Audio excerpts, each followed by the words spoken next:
હે family, welcome back to my channel life with Chikna. કેમ છો તમે બધા? આઈ હોપ તમે બધા મજામાં જ હશો. તો આજનો બ્લોગ સ્ટાર્ટ કરું છું અત્યારે સાંજે. આજે મારું ફર્સ્ટ રેડિયેશન હતું. કેવું રહ્યું, ડૉક્ટરે શું સલાહ આપી છે એ જાણવા માટે વિડીયોને છેક સુધી જોજો. તો આજે મારી સર્જરીને ટોટલ 23 દિવસ થઈ ગયા છે અને આજે મારું ફર્સ્ટ રેડિયેશન હતું, જે સારું રહ્યું છે. મારું તો ફર્સ્ટ અનુભવ હતો એટલે મને કેટલી ખબર નથી પડતી, પણ ડૉક્ટર જેમ જેમ કહેતા તે લોકોના ગાઈડન્સ નીચે જે લોકો રેડિયેશન આપે છે, થોડી ડર પણ લાગતો હતો કે રેડિયેશનનું જ્યારથી કીધું કે કાલે રેડિયેશન લેવાનું છે ત્યારથી હું થોડી ડરેલી પણ હતી. પણ ડરીને શું કરવાનું, હવે જે લેવાનું છે તો લેવાનું જ છે એમ કરીને આજે ગયા તો હતા અમે રેડિયેશન લેવા માટે.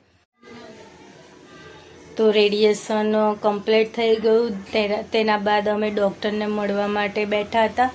તો કીધું કે રેડિયેશન દરમિયાન જે સાઈડ તમારે રેડિયેશન લેવાનું હોય ત્યાં કોઈ ક્રીમ કે કોઈ સાબુ કશું અપ્લાય કરવાનું નથી. અને રેડિયેશન દરમિયાન તમારી જે ત્યાંની સ્કિન છે, જે જગ્યા પર રેડિયેશન લેવાનું છે ત્યાંની સ્કિન તમારી થોડી પાતળી થશે, બળવા લાગશે. એટલે તમારે ખાસ ધ્યાન રાખવાનું કે ત્યાં તમને વાગે નહીં.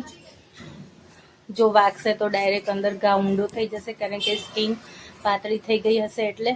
અને અઠવાડિયે ડૉક્ટર ચેકઅપ કરશે રેડિયેશનની શું પરિસ્થિતિ થાય છે સ્કિન ઉપર. જો કંઈ એલર્જી જેવું લાગશે તો પછી એ લોકો ત્યાંથી જ આપણને ટ્યુબ સજેસ્ટ કરશે, એ લગાવવાની રહેશે. બીજું કોઈ આપણે જાતે કોઈ દવા કરવાની નથી. બસ આ જ રેડિયેશનની પ્રોસેસ છે.